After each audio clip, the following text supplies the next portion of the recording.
that was sarcasm. But honestly, I don't know of any better illustration of why the people of God must operate and educate the world around us in the more excellent way of love.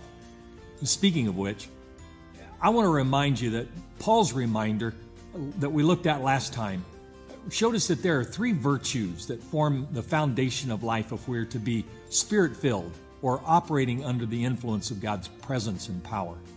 He said this, "And now these three remain, faith, hope, and love. But the greatest of these is love."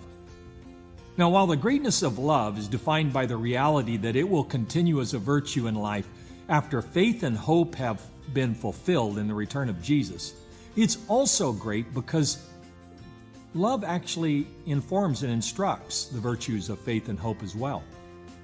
In fact, let's take a look at faith. Hebrews 11 says this, "Now faith is confidence in what we hope for and assurance of what we do not see. And without faith, it's impossible to please God because anyone who comes to Him must believe that He exists and that He rewards those who earnestly seek Him." Now, unfortunately, these truths have been hijacked by certain false teachers today and reframed to support a claim that the Lord wants us all to be wealthy, healthy, and, well, wealthy. But let's face it, faith that pleases God motivates us to come to Him and to earnestly seek Him because we believe He exists and that He acts within the sphere of time and space. Now, if love influences this virtue of faith at all, it influences us to seek God on behalf of others. In fact, it was in one of the Psalms the pilgrims would recite on their journeys to the festivals 3 times a year in Jerusalem, that they would say this, "Pray for the peace of Jerusalem. May there be peace within your walls and security within your citadels. For the sake of my family and friends, I will say, peace be within you. For the sake of the house of the Lord our God, I will seek your prosperity." Can you imagine having such faith and being motivated by such love that you would speak this part of God's word back to Him on behalf of your own church, your city, even your own nation?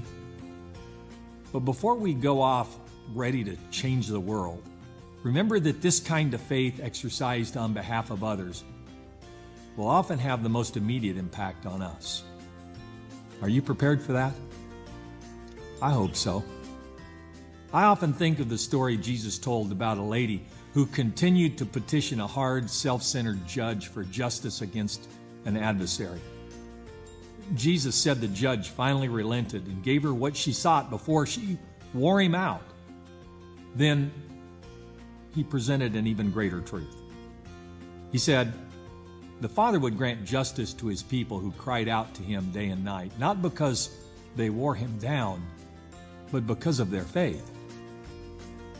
Now, how do I know that is the case? Well, Jesus asked this question at the end of the story. He said, "When the Son of Man comes, will He find faith on the earth?" Now, I can't speak for you, but for myself, I hope Jesus finds me exercising that kind of faith, seeking justice, peace, and prosperity for us and for those around us who do not know Him yet. How about you? How much of your faith is being influenced by love? Speaking of that, I'd love for you to join me and a few others as we practice that kind of prayer this Saturday night at 6 p.m. down here at the gathering place.